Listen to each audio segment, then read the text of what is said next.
Awesome. We are now officially live. Let me make sure we go live on Instagram as well. But guys, good to be back. We weren't here last weekend. I had some things going on with work. As you see, I've got one of my favorite people on the screen next to me here, Bobby, aka Bobby the Bank Whisperer. And today the conversation is gonna stem around this idea of detoxing from your comforts. The reason I think that's been on the top of my mind is, Bobby, over the weekend I was out. Funny enough, you were just telling me you were on a bike ride this morning. Over the weekend, I went on a long bike ride. And when I like to go on bike rides, I'll have conversations with friends, just put the AirPods in. And I had a conversation with a good buddy of mine who helps hold me accountable.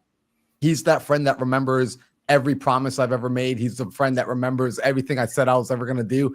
And he's the one that when I talk to him, he puts a mirror up against my life and against my words so that I can properly reflect and see, have I been doing the things I said I was going to do? And I saw that there were some balls that I've let drop since the beginning of the year. And this was a reflection point. It was a reflection weekend to be able to come back and pick those balls back up. And the reason when I studied why were these balls dropped, it was living inside of a new comfort zone, if that makes sense. That I had found a stage and a place where I was comfortable from earning, comfortable from relationships, comfortable from all the things, and that the growth had started to stagnate. And so I realized there was a detox needed to get out of that comfort zone.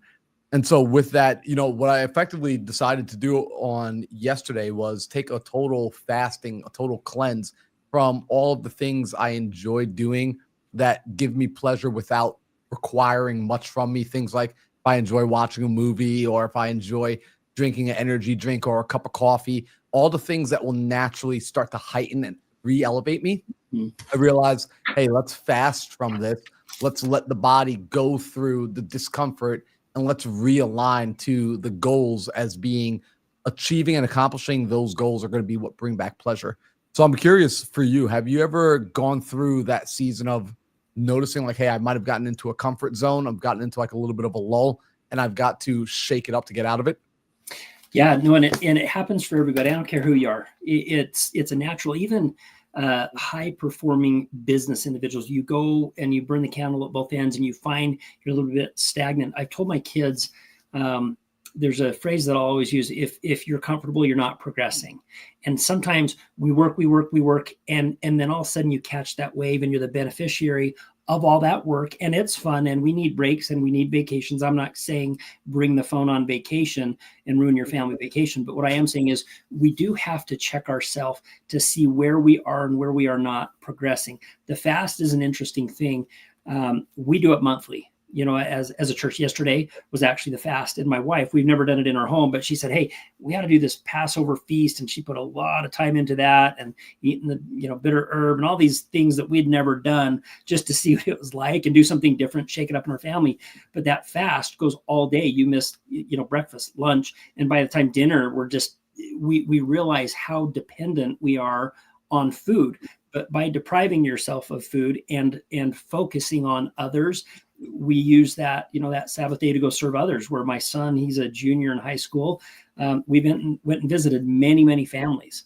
And it was different. You get outside yourself and you're hungry and you're kind of famished. And by the end of the day, you actually feel better. And it is actually good for your body. So those fasts or those detox from whether it's binge watching that show or whether it's, social media. Sometimes, the kids will go on a social media fast where, okay, still eat food, but let's go, a week without social media or just Instagram or just Facebook. And I know some of us live in that world. I'm now new to that world.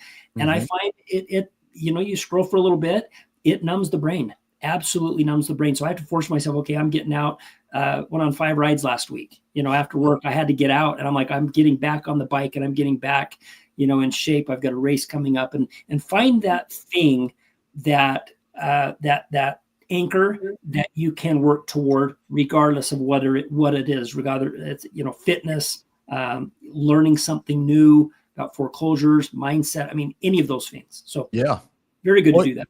You know what? Because it's interesting. And this is something that You know how you mentioned like you get on social media and you start to find that it's numbing the brain.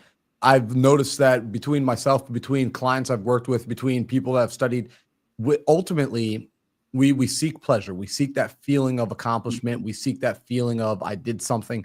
And it's easy to be fed that feeling in the day we live in, the day and age, Yeah. between food, between sugar, Instant between going gratification. out and like picking up the phone and having a conversation with somebody about doing business. You start to feel like you've accomplished something, and it Yeah. starts to provide this false sense of accomplishment. And if we're not careful about it, we can get addicted to that feeling that we get from the false sense of accomplishment versus reassociating the feeling to it comes from actually doing the work, actually accomplishing something, actually solving the problem, actually being of service to the marketplace. That is so interesting. So my wife, you and I have shared a couple things that she shared. This was she studied psychology back in the day, and she shared with me. And I'm not a gamer, and I know you've played a little bit games, and we're not knocking any gamer, but she said Mhm. some of these games, like a Minecraft or a whatever, these studies that they did showed youth going in, and in their mind, their brain is telling them, you've built, you've harvested, you've fed the community, and they've done all these things, so they're receiving a false sense of accomplishment, having actually done nothing, in a 4 5 6 hour period. And it's real, that study. As men and women, we need to feel productive, and we actually need to do things. If we're sitting in one location, those motor skills need to be engaged. That just engaging the brain with this is not going to bring happiness. Scrolling and reading about all your friends and all the feeds is proven to release the wrong chemicals. Initially, it releases good chemicals, and then it's long term, it's not good. And we leave that experience feeling less than, or that we've missed out on something. So I appreciate that she shared that with me. Yeah. We are meant to build and do, and God gave us this earth and all these things unfinished, build, bridges unbuilt, materials unassembled, so that man and woman can put those together and create and do something. And because of that, you and I are here because somebody created a computer, internet. Al Gore, didn't he invent the internet, or at least he claimed to? No, but you're spot on. And what's interesting is, if a person finds themselves getting caught up in the video game model where you're getting Mhm. this stimulation from something that's not necessarily real, something that's not actually building anywhere tangible in your life, that's changing your life, something that can be done is actually like it's you fast from it. You go and you unplug. And when you go into a fast, and I'm sure you experience this from fasting food wise, your brain, your body starts to rebel, right? It Oh, yeah. starts to say, "Hey, Bobby, it's time to eat. Hey, Marlon, it's time to pick up the phone and go and scroll. Hey, Suzanne, it's time to play the video game. It's time to make an Instagram post. It's time to do all these different things." And ultimately, you've got to force yourself to sit through the discomfort of wanting to get up and go and do that thing. You've got to allow it's going to be uncomfortable, right? Like it's not going to feel good in the moment, and that's okay. And you're going to want to stop it. You're going to want to end it by having the meal, by picking up the phone, by turning on the Netflix to cure the boredom, to cure the sensation, to cure the desire. But ultimately, if you let it pass, what you'll find is you're still going to be on the other side, and you're going to be in a situation and a position where you'll naturally begin to rebound. You're going to start to feel better. Your body's natural dopamines will start to come back, and from that place, you're in a more neutral place to now decide Yeah. ultimately what it is you want to do. Because I had this conversation with a buddy of mine over the weekend, the same fella that I was telling you I was on that bike ride talking to, that held up the reflection mirror. And he said, I don't believe that people have any more problems in their life than they have decisions that need to be made. That ultimately, a lot of the stagnation and a lot of the issues in life come from unmade decisions, or in partial decisions of you said you wanted it but you didn't fully lock in and commit to the decision, or you Mhm. haven't actually decided on what you wanted. If Yeah. you lock into the thing you say you want, or you make a decision on this is what I want to accomplish, that a majority of the problems do tend to go away. It doesn't mean that it becomes instantly easy and you've got the that's easy button and it just manifests overnight, but your decision making becomes more clear, because you've set a target on this is where I want to go. And now decisions of right and wrong are able to be made because you have the reference point to compare against. And I found that to be true, that anytime inside of my personal life that if I was feeling stagnant, it usually was a result of an unmade decision or a partially made decision where I was still entertaining two options. I'm curious for you, when throughout your career, did you ever find that to be the case where partial decisions held you still, and then once the mind was made up, that progress was able to be made again? Yeah, and I think about a moment in time. It's ironic because we all long for this thing called retirement, right? Mm-hmm. And it's interesting. I had a year, this was back, I think it was 07, 08, just before the crash. Went on a caribou hunt up into Montreal, up into the Kujawak. Really, really cool experience. And, we flew in a little bush plane. There's the Inuit people. And then they take you on this little plane that lands on the tundra. And then they threw your backpacks out and our bows and our, stuff and came back a week later. It was like a 10-day live off the land and go shoot your caribou type thing. We had some people doing some food prep, which was kind of fun. Then I had a heli ski trip that year. That was super fun in Valdez, Alaska, super fun adventure, and went and saw Horseshoe Bay and Glacier. And then I remember approaching my wife and saying, hey, my buddy's doing, these piranha, and peacock fish in the Amazon. She's like, absolutely not. You already been on two, major vacations and then some family vacations in there. And I thought, Marlon, this was living the good life. And I realized that is not really the good life. And I had to kind of make a pivot and a mindset shift to, we are wired to work. We need these things to look forward to. The idea of retirement and having residual income, not passive income, because we know it's not passive, but this residual income, that is key. And it's something we want to work for. But I find if you put that as your goal, you get there, it's a very anticlimactic event. You finally get in and you're like, life is not fulfilling anymore. It's not satisfying. So we have to go back at that moment of time and say, I am having fun. Actually sit yourself down and have a conversation with yourself. Have your buddy put up the mirror and say, this really isn't living. You still have a family. You're still young. You still need to prioritize life. And it's when I did that life, different career, started a new job, built another company, super fun. But it was that interesting mindset that I look at life now. I'm looking back at my old self, 20 years ago. I will never retire. I will always work.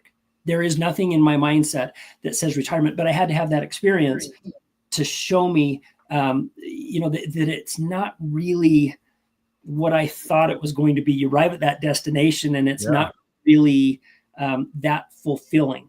I was fed, but I wasn't full, if that makes sense. No, 100%. And what's interesting? For example, I've heard that advice, right? I think we all have, to a degree, that the money's not going to bring us happiness, that we're not really meant to retire. And I think it's an interesting thing that we all still want to find out for ourselves. It's like we hear these bits of advice, but it almost seems that we can't fully absorb it and understand it until we touch that fire for ourselves. Yeah, because it's the human condition almost, that the generation before us, quite frankly, they figured out not every answer, but the important answers, it seems, that we're supposed to discover throughout life, it seems have been figured out by the generations before us, our parents, our grandparents, our great parents, grandparents. They've learned and tapped into a few bits of knowledge, and they try their best to pass it on to us. Why don't we accept it? Well, here's what's interesting. Look at their careers. They stayed at the same job, Marlon, for 20, 30, 40 years, and then they'd retire and have a retirement party. I mean, how many times do we reinvent ourselves? We do have a little bit of social and political ADD, with ourselves. And again, it's that idea that here's a story that'll give a good analogy of being full, but not being, nutritious. So this was the winter. Utah had one of the worst winters in 48 and 49, right? Mm-hmm. Neither of us were born back then, but this Boyd K. Packer tells this story. It was one of the worst experiences for the animal and livestock in those 2 years. It says hundreds of deer were found dead, not from starvation, but malnutrition. So they had plenty of food, but the hay was brought in to feed them during these storms, and they ate. So the hay filled them up, but it lacked the nutrients they needed to keep their bodies alive. So even though their stomachs were full, they slowly wasted away and died. And I think our generation, what we're missing from the prior generation, we have instant gratification. We've got these phones. We are filling up on Twinkies, literal Twinkies. We're full with chips and garbage and things that we consume, but we're not really being, we're dying from malnutrition. And that's what I think the secret, that if we were to go back, that generation would say, put this down, be present, reinvent yourself, realize that hard things are good. How did they typically, your ancestors, our ancestors, they came across the plains, right? They worked on the farms. They had to work if they wanted to eat. If we want to eat marlin, what do? We pull up to a drive-through, right? We didn't harvest the bread. We didn't slaughter the meat, the patties. We didn't grow the vegetables. So we are living off the back of someone else's effort, and we need to kind of take that back, or we are going to find ourselves in the same experience, or the same situation where we are well fed, but we are going to die, right? I like that. And so, something that I've had a conversation, like almost debate with friends about, and I find that we all do something similarly for the sake of creating necessity. That, we don't live in that world anymore where if I don't necessarily go out and like hunt today, I'm going to die immediately. And so there seems to be this lag time, and society seemingly drags me along. So no one really gets left behind anymore, which starts to create this weakness. And so we create these artificial hardships in our life.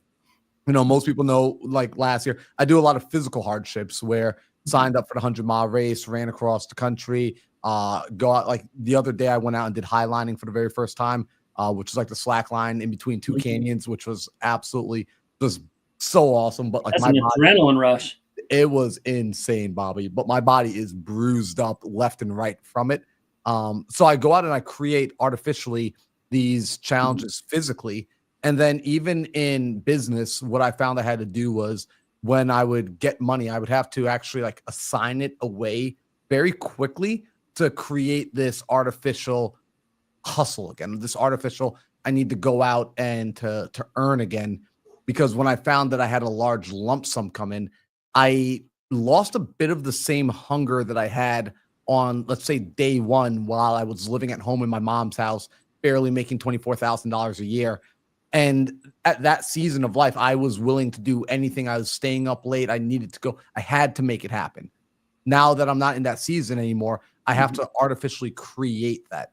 Do you find that that's something to a degree? Like, do you do something like that in any degree? I do. And we're kind of the cut from the same cloth. I'm an adrenaline junkie as well. I love motorcycles, mountain bikes, anything fast. I love the outdoors, love living off the land, survival type stuff. You were here. We did some night snowshoeing, fire building, and skiing the next day, snowboarding at Snowbird. And I'm not proposing that year that I did, those fun things like heli skiing was fun.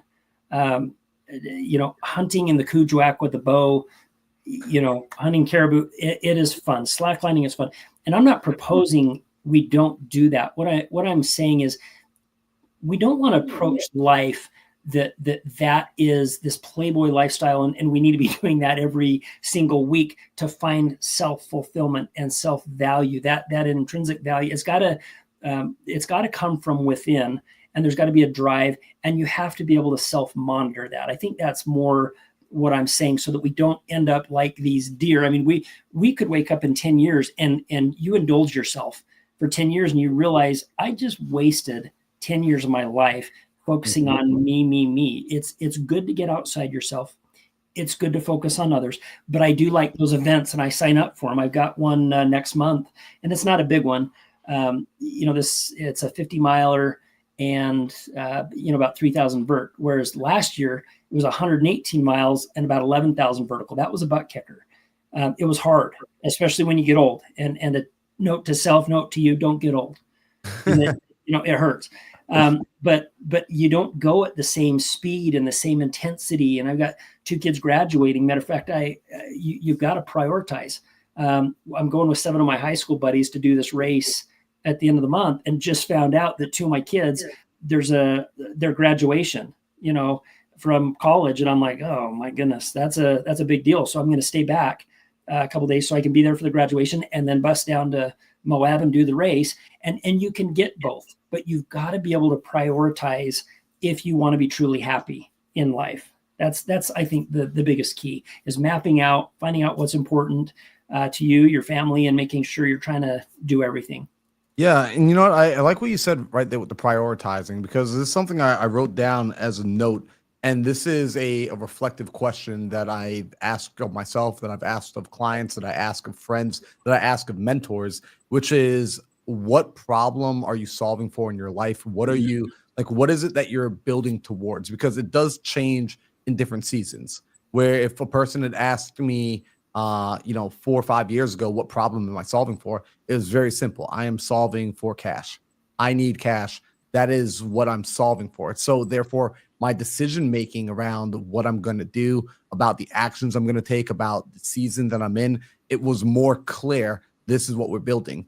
As that cash problem got solved, it became, okay, well, now what are we solving for? Because if I keep doing the same thing, I'll find that I stay in the same position. Even though it's a better position, it's still stuck. It's still stagnant. And I started to discover I'm solving now for net worth. I'm solving for this ability of, I want to increase my net worth and increase what I am, worth on paper, what I have as assets, what I own and what I control. And then it started to be I'm solving for cash flow, or then it started to become, I'm solving for relationships. I want higher level relationships. And so constantly asking myself, what am I solving for? What is it that I'm working towards building in this season? Because it's easy to get trapped in doing the thing that worked for you. Like how you mentioned last year was 118 and this year it's 50 miles. If we just keep going after what we were doing in the past and just trying to compound on that, it may be progressing, but no longer taking you in the direction that you desire or need to go. Well, it's that balance. And here's what is interesting. I love that question. What problems are you solving for? And when I was first married, there's always the trap of focus on financial security first, or even prior to marriage. I want to be, I hear this with a lot of the youth that I work with in scouting programs and youth programs. I want to be financially stable, then I'm going to get married, then I'm going to have kids. And you almost have to take a leap of faith at some time. Had I not balanced hey, we're getting into this, I have no idea where the next meal's coming from, but I know I can hustle, and I know how to work, and I know I have a brain, and can outthink the next guy, and I can also pattern success, find someone who is successful and do the same thing they did, learn from their mistakes and avoid those, knowing that you're going to learn, you're going to make your own mistakes, but if you can minimize, all those factors, I'm grateful I didn't put off marriage and having kids, or I probably never would have had them, as a single guy, because my mentality as a single guy, you're a lot more disciplined. It would have been, I just made $100. Sweet. We're going to Moab, and then you go spend 95 of it. And, so sometimes we get what they call in mountain biking target fixation. If I look down the path and I'm flying down the path at 20 miles an hour and I look at that rock, I am going to hit that rock.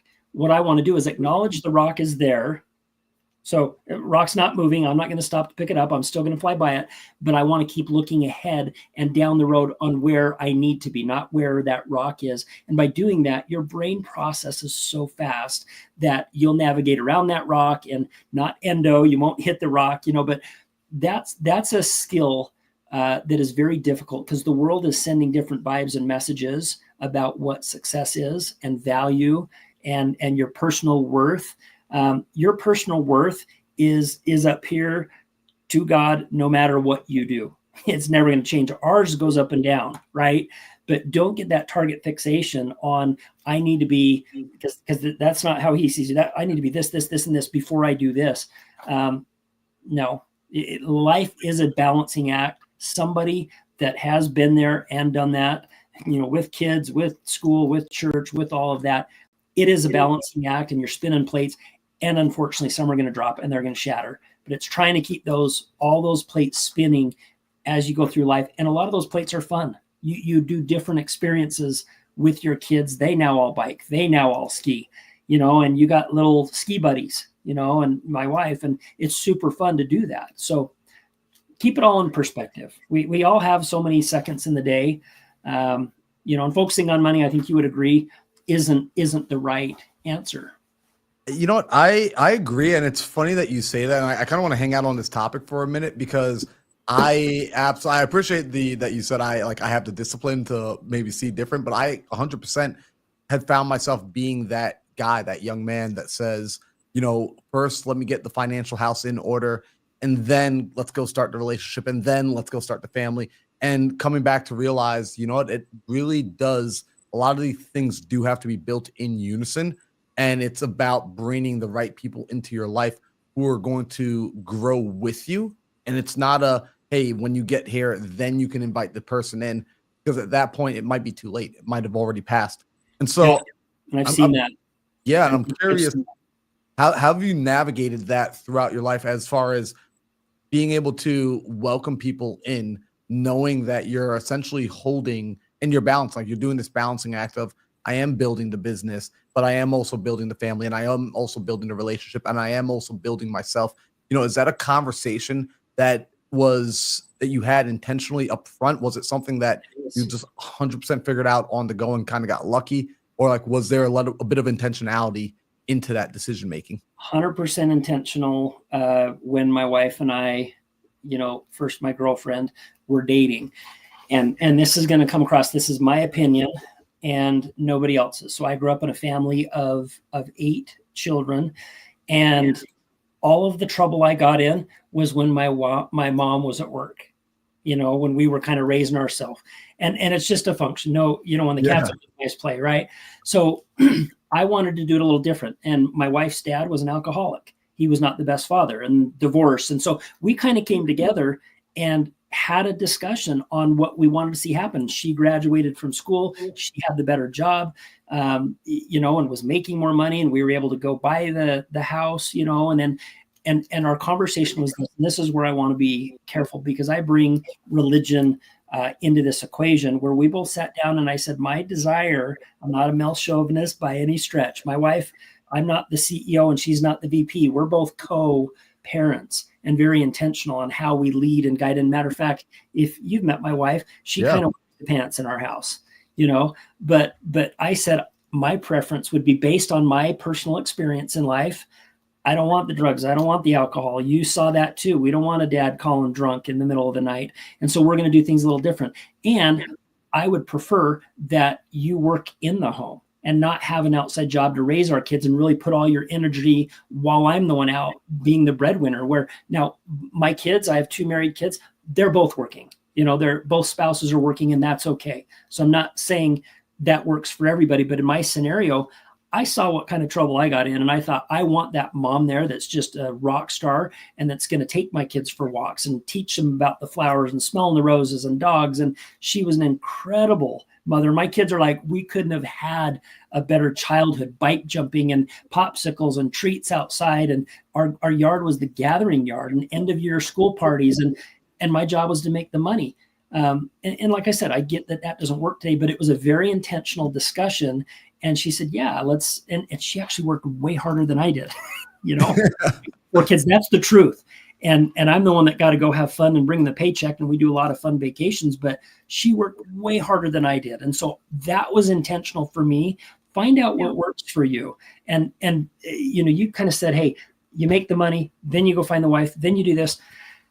Sometimes, hey, what if you find Marlon, that Nigerian princess? You can make more in a minute or marry more in a minute than you can make in a lifetime, they say, right? You might find a sugar mama. You can be the home dad. The world, the possibilities are endless, with today's, situation. So. Yeah. And when you had that conversation on the front end, was it a little scary? Was it uncomfortable? Like very uncomfortable, because her mom was a working mother.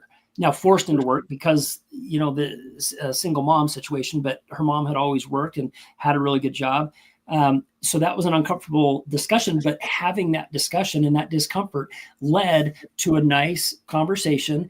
And here's what I envision. What are your thoughts? Here's kind of my perspective on the why. It's not that I'm saying, hey, women should be in the home and, working while we're out. No, I mean, she probably could have been more successful with her degree than I was.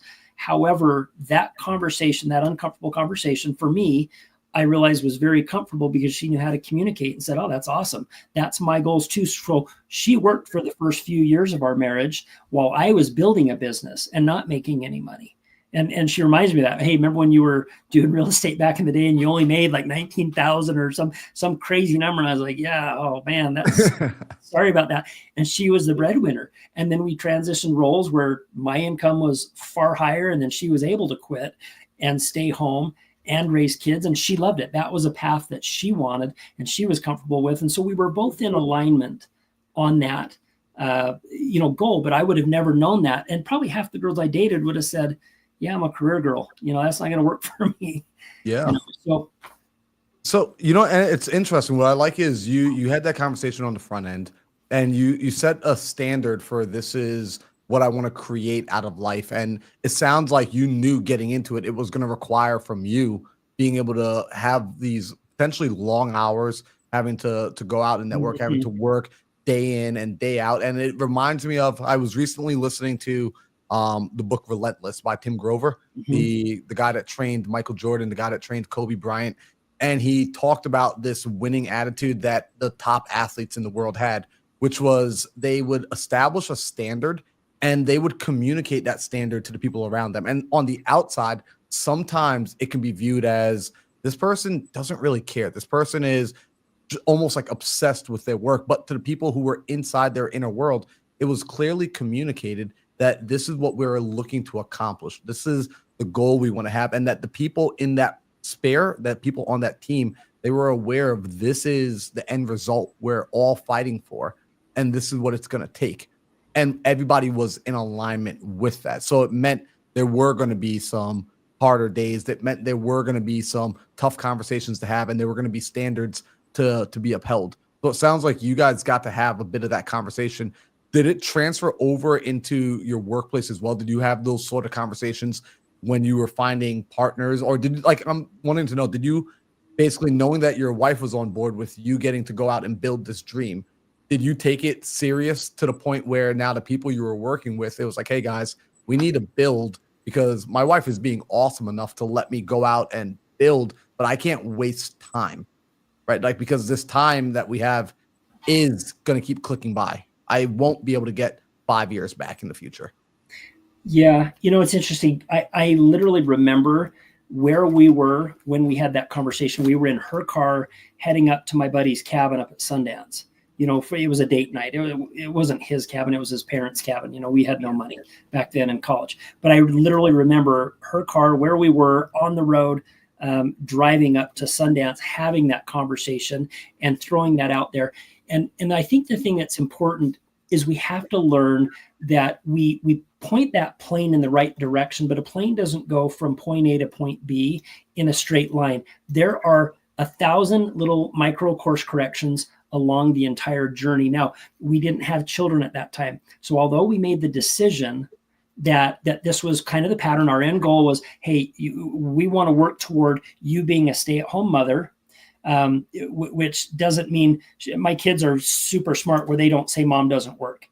That they know that she works way harder than any of us and all of us put together. I mean, matter of fact, Monday's cleaning day, and I've literally been locked out of the house on cleaning day before. Where she's like, go find something to do. And she has her routine, and she's a very disciplined individual. But what changed during this process was you start to incorporate family. Those are those little micro pivots. Marlon, you can't anticipate what kids are going to do. We're also part of a community, a neighborhood. We decided, church and scouting. I was a scoutmaster for 10 years. And so I was on campouts every single month. That wasn't something that we talked about, when we were dating. I had no idea I was going to be called as a scoutmaster, but I found myself camping, and she put on the backpack and put even more, load in her own backpack in the home, because I love to help at the home and I love taking the kids. It's super fun to be engaged in whatever they're doing, baseball, football, basketball. I'm coaching. I'm there. And so I'm there taking them to their little, athletic events. But my wife was just like, hey, you have this obligation outside of our family and outside of our ecosystem. And you have a skill set and you can teach these boys that don't have dads and that have never caught a fish. And so she even took on more of the load at home so I could go out and camp, with these kids. And I remember asking some of their dads, hey, would you mind coming up on one of the 10 campouts with us? And this has kind of ticked me off. I had a dad say, I really don't sleep well in the mountains. I'm like, are you kidding me? I don't sleep in the mountains either. I'm like, I'm taking your kid out. That's cool. That's fine. So I found some guys that would come with and take these 10, 20 scouts on these high adventure backpacking experiences and teaching them to be men and teaching them, getting away from the phones. The phone service doesn't work on a 50-mile backpack trip. So that dynamic, you've got to allow flexibility in your life for these pivots and these micro changes, because you cannot plan it out. I don't care if you're Stephen Covey, you're not going to plan out every year of your life for the next 20 years. It's just not feasible. You might have a child that has, some challenges, health challenges or different issues. And that is part of life. And you've got to learn to roll with it. It's how you react to those challenges is what I found, where we learn and we grow. These curveballs thrown at us that we weren't expected. And it's like, oh boy, here we go, Yeah. And I mean, and that's a never ending thing. And I think there's this illusion that I'm not going to say we, because I don't really put myself in that group. There's a group of individuals that when they look at folks who are having success, when they look at people who are producing results, there's a misbelief that, well, Bobby's already figured it out. Marlon already figured it out. They've got the system. They're now at the stage where things are just going to work out systematically how they've planned. No, we'll make plans and we hope things go according to plan. And sometimes we get lucky and we call the shot and it does work out exactly how we thought it was going to work out. And then most of the time we call it a shot and it doesn't work out how we think we're going to have it work out, but we adjust in real time. We adapt. And that's the human ability. That's the human condition. And that is ultimately like that adapting in real time doesn't necessarily feel good in the moment that it's happening, regardless of how it looks after the fact, regardless of how we tell it as a story. It doesn't necessarily feel good in the moment. But when we get the result, it's worth it. The juice is worth the squeeze, as I like to say. Yeah, it is. And just as a blanket statement, there is no such thing as an overnight success. I've never met them. It doesn't exist. It is little incremental, diligent actions that pile up. That's the reality of success. Also riddled with that, what we're going to call a quote success. And that's a whole nother conversation on how you define success. I don't define success as, Elon Musk money. To me, or Grant Cardone, it's like, whatever. What have you sacrificed along the way? How many, we could pick apart any one of their lives if we wanted to, but success, I think, is measured different. But if you look at Michael Jordan, Wayne Gretzky, any success, Kobe Bryant, you see how many awards they did get. Steph Curry, there's some amazing things that are doing, but how many shots are missed? They're not, the big difference is they're not focusing on their missed shots in that it's cannibalizing them mentally. It's not eating them up. They are looking to say, what did I do and where can I improve on that missed shot? But they have a winner mindset of, I am going to make the shot. And They tell themselves that. And then they miss and they go, okay, well, I'm going to make the next shot, instead of saying, oh, I just missed the shot. And now the game's over and the championship is blown and it's only first game of the season. It's just like, you got to have that mindset. Think differently. Well, what's funny, and this is something that, because you just mentioned Steph Curry, and I want to do the calculation because I was listening to a stat on Steph Curry that he takes something like 500 shots every single day. He's done this 7 days a week for the last, I believe it's 14 years. So if we're looking at 500 shots times 365, that's 180,000 shots a year. And then you multiply that by 14 years, you're talking about 2.5 million shots over the course of the 14-year career that we're at least aware of. Not to say that he didn't take more shots before that, So we're talking about 2.5 million shots. And so when we see him make a shot on game day, right, like guys, that's one of 2.5 million shots the man has taken. Yeah. And so it's the same thing for each of us, that when you see us and we show up and it's, man, Bobby's so good. He's so lucky that he got the opportunity to get that phone call, that lead came to him and he was able to close that deal. It's like, well, no, Bobby's had this conversation 1,000 times already. I've given presentations, and I love nowadays when people will come to me and they will just give me a compliment. They'll pay a compliment of saying like, wow, you did a really good job at presenting. I really liked the way you were on stage. I resonated with it and things of that nature. And I say, thank you. And they say, you're such a natural. And I say, whoa, whoa, whoa, let's not get ahead of ourselves. I'm the furthest thing from a natural. I grew up the quietest kid in the room. What you haven't seen is you don't see the fact that I will go and practice giving presentations in my bedroom to an audience of 0. That this morning I gave a 60-minute presentation to literally nobody. You weren't there when I was hopping on Instagram Live and talking to that one follower, and that one follower got off the live, and I was just there talking to myself. You weren't there for the times that I was reading books in my bedroom out loud, using different voices, speeding up, slowing down. All of these things going in to make this moment that isn't even the final moment. This is just another day in the journey to make this moment happen where you could give that compliment. And it's that reminder of the uncomfortable work, because it's not comfortable. It's not necessarily the most fun thing to do, but it's what's required. It's what is required. And we have to get into that. Yeah, I think it begs the question though. So there's several different types of people, that show up. Those on this call, there's some that are going to be saying, "Hey, this is good stuff," and taking down notes. Right? That's type 1 personality. Type 2 personality, I've heard it all. These guys are talking about the same crap, different day. Right? And then the third person is probably saying, I don't belong here. I'm not really motivated at all to do anything. I'm a slouch. I have no hobbies. I do game all 12 hours a day. I do eat at McDonald's. I do, whatever they've labeled themselves. And what would you say to that third person? That is the more dangerous person. The first person that's taking notes, they're striving, they're trying. That second person that, hey, I know it all. At least they've been there, done that. They've read the books. That third personality type, what would you say to them? That hey, these are two potentially high functioning people. I don't feel that. How can I get some motivation to do something? Yeah, so I love that. So to that third person, first I would say the fact that you're listening to a conversation like this is an indicator of who you actually are on the inside and who you're attempting to be. Because the person that we can't really do much for is that second person who's already mentally checked out, who's already decided this isn't for them. You're on the place where you want to leap over, but you're possibly scared because you feel like everybody else is so much further ahead. Where the reality is you haven't had enough conversations yet with those people who you view as further ahead. Because if you talk to myself, if you talk to Bobby, if you talk to people like us and you ask us about our beginnings, what you're going to find is we started in the same position that you're in. We found ourselves in that similar situation, maybe not the exact situation, but it was a situation very similar to your own, where we were coasting. We wanted more, but we hadn't yet started. We hadn't yet figured out, and we hadn't yet had that belief in ourselves. And that belief in yourself is, what's funny is it's a decision.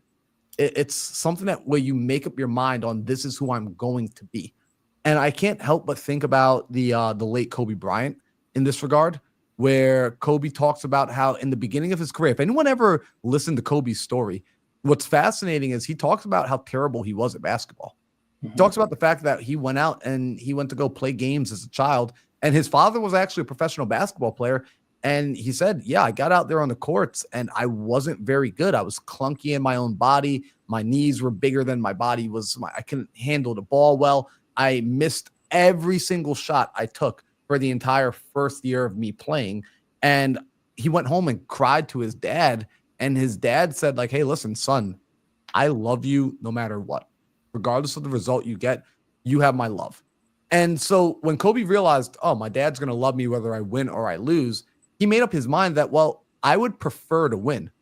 I desire to win. I desire to go out there and become good at this sport. And that's, in my opinion, I would argue, is where Kobe Bryant became the greatest. that the moment that he made up his mind that this is something that I want and I'm willing to do the work.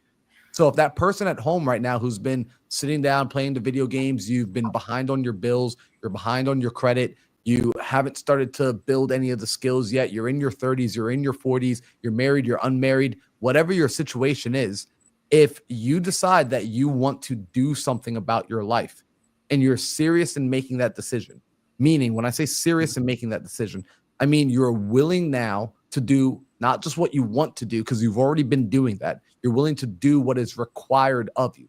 You're willing to seek out what is required of me in order to create change. And then I'm willing to do that regardless of how clunky it may be in the beginning, regardless of how silly I may seem to others, regardless of how much I may factually stink at this at the start of it, because we all start off not being good.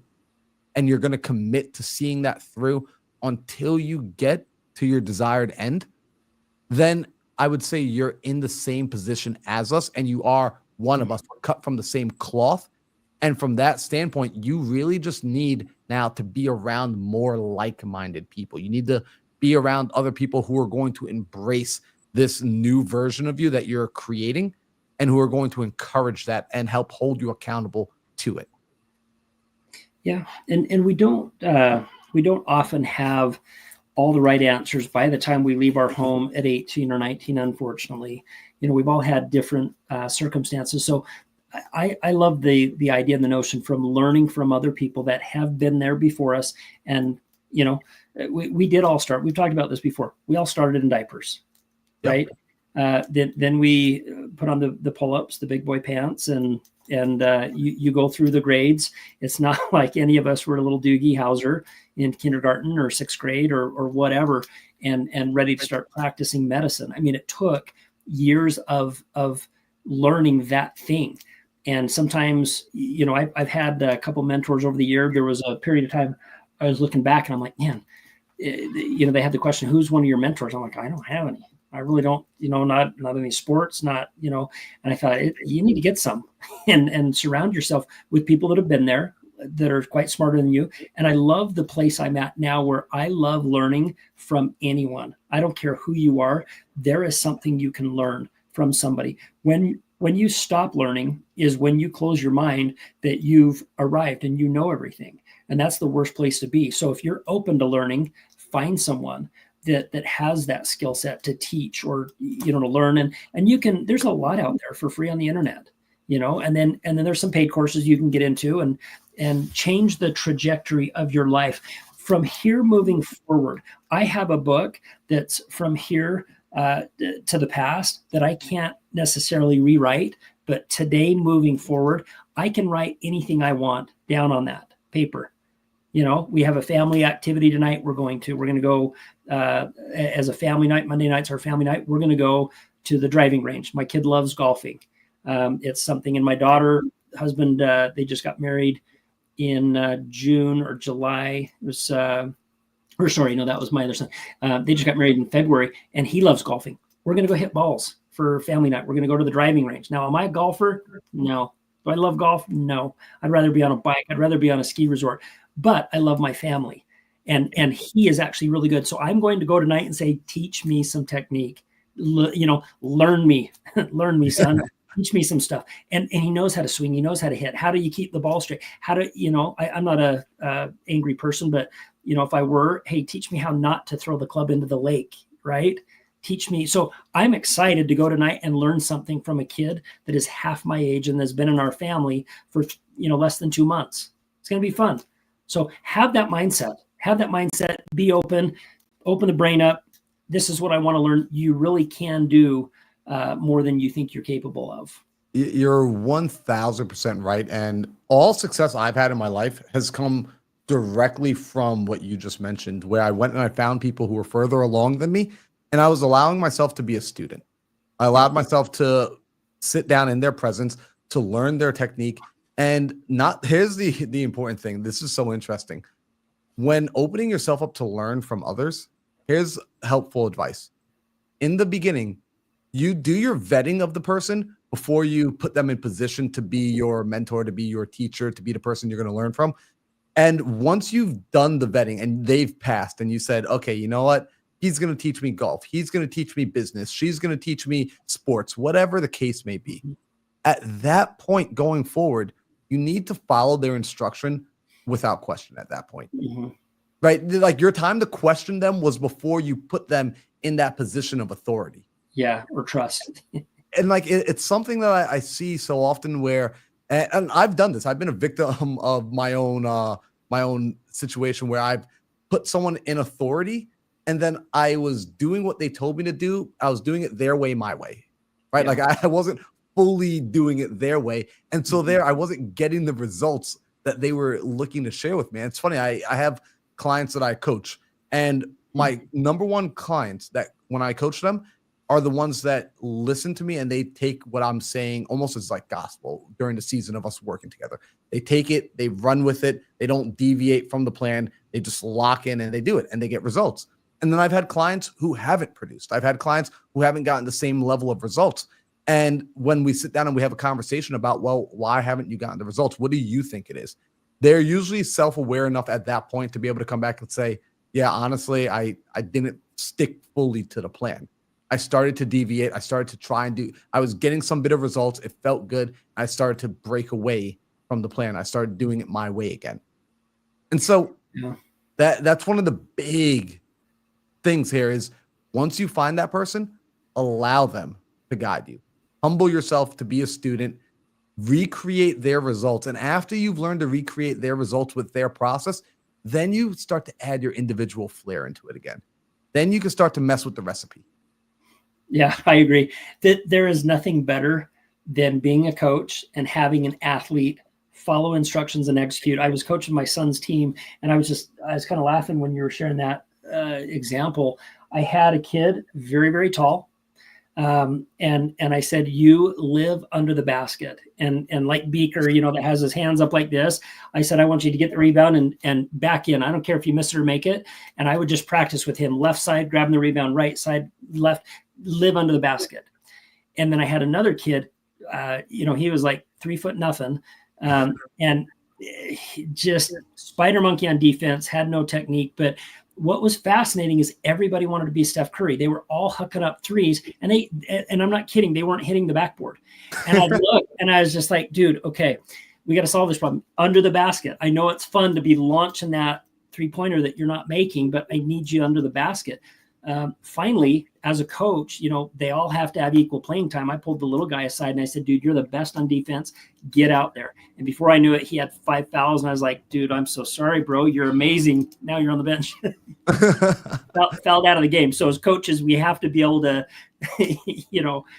call the plays and make sure people follow them so that the rest of the team, you're playing this with a community, but there's not a better feeling of having, that, hey, a little bit more than I do. Yeah. Our goal as a team, we want to win games. It's a lot more fun to win games, right? Now, if we lose, that's okay because somebody's going to win and somebody's going to lose. But you have a team that you're responsible for. You have a family that you're responsible for. You have coworkers that you're responsible for. Listen, to the coach. And sometimes it's okay to challenge. No issues. If they say, hey, coach, what about this? Okay, cool. Yeah, let's switch it up. Let's try it. And if it's producing a result, awesome. I love the feedback. I'm totally open to that. But when you're on the 3 and you're hucking up threes and you're not hitting the backboard, I'm sorry, that's not where I want you living. Yeah. Well, and that's you said the word right there. It's results. At the end of the day, the name of the game, right? Like us having this conversation, us talking about getting out of the comfort zone, us talking about going and finding a mentor, us talking about having those tough conversations. Ultimately, it's leading towards getting a predetermined results because results are the name of the game. It's how we measure it's the points on the board that we're measuring to see whether or not what we're doing is effective. And so ultimately, I'm glad we got to have this conversation today because I want to see people going back into their workplace. I want to see people going back into their lives to produce better results, to produce new results, produce intentional results. Not results on accident, but for you to decide this is what I want to have and for you to understand that you're going to enter into a season where it's going to require you to do what is required, not always what you want to do, but that's okay. what I have found, and I think we'll wrap it up on this, is when you start to get good at something, you tend to want to do more of it. Typically, the reason we don't want to do things is because we're not very good at it. It's difficult, it's hard, it takes long. But as we get better at a skill, as we get better at the process, we actually find it more and more enjoyable. And so it's going to require you to go through that discomfort. I haven't found anyone yet who's had high level success been able to tell me, no, Marlon, I've actually found this route. If you do it this way, every day is rainbow and sunshines. And there is no pain. There is no discomfort. This is the secret route. No one's told me about that route. Instead, what I've heard over and over, time and time again, is that, Marlon, you're going to go through seasons where things are going to be awesome. You're also going to have seasons where things are going to be tough.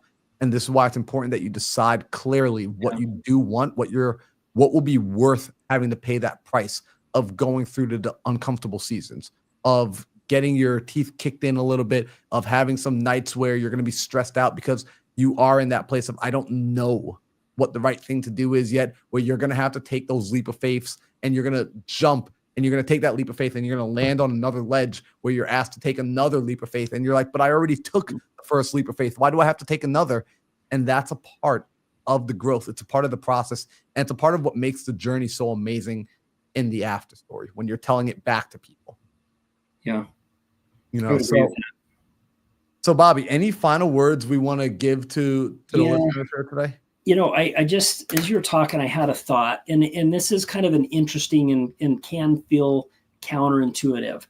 I feel like the more I learn, Marlon, the less I know. And it's, I don't know if it's an age thing or a wisdom thing, because when you're 20s and 30s, man, you got, you know, the world, you know, by the cojones, and, you know, you're the man. And it's interesting. The older I get, the more that I learn about a subject, whether it's gospel, spiritual, you know, foreclosures, about betterment, it truly is the less I know. And what I'm equating that to is scuba diving. You know, I used to snorkel, and man, you had your you know, little mask, and you're breathing out a little bit, and you're looking around, and you think, yeah, I'm in the ocean, I see everything. It wasn't until and I am scuba certified, I love it. It wasn't until I put on the gear and started learning, okay, you got to pressurize, and you start to drop below to the depths.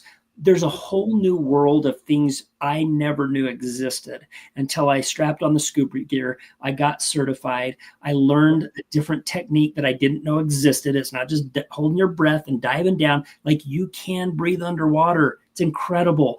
And the world that it opened up to me, I now look at myself as a student. I have not arrived, and there's so much to explore on the ocean floor. But it was putting on the gear. It's heavy. You know, Catalina, I dove, you got to go get your tanks and carry them over, and all your gear, and making sure everything's on right. And, you know, I've made some mistakes where I put on a bad tank that didn't have air, and I was 40 feet under, and it was a scary experience. And I shot to the top and didn't pressurize. And, you know, I thought, okay, but the effort to do that, it was hard.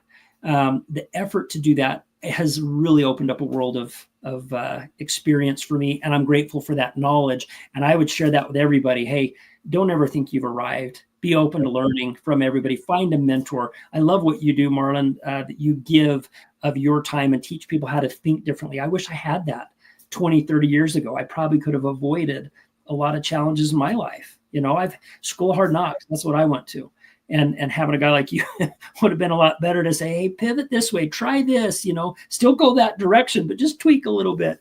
And I think the world would have been opened up a lot more, and I would have had a lot more fulfillment. But again, it is what it is, my past, but I can rewrite that future. So. Well, Bobby, I appreciate that. And I love what you said. And, you know, I'm going to not open up this can of worms, but I got to talk on that scuba analogy, because once you said that, I couldn't help but picture every time someone opens up like Instagram and TikTok and you see the videos of people scuba diving, and you're like, wow, look how beautiful, how serene, how easy it looks, how effortless it looks. And here it is, you're describing like, no, there's a lot that goes into that moment that seems so easy. Like, that's how I felt when I was highlining this past weekend. I'm like, in these videos, it looks like these guys are just floating out there in space. My body is beat up and bruised all around. And falling and grabbing the line. Exactly. From what other people, it appears to be so easy. So when you guys see what we're doing in business, when you see what we're doing in life, when you're seeing what we're accomplishing, understand that effort is being put forth. I don't ever want to hide the effort. I tell this to all of my clients that I can provide you a pathway. I can show you the way. I can give you the blueprint. I can do all of that. I can provide all the support. But the thing I can't provide for you is I can't provide your effort. And that's the decision that you've got to make on, are you going to give maximum effort? If you're going to give maximum effort, the world truly is yours.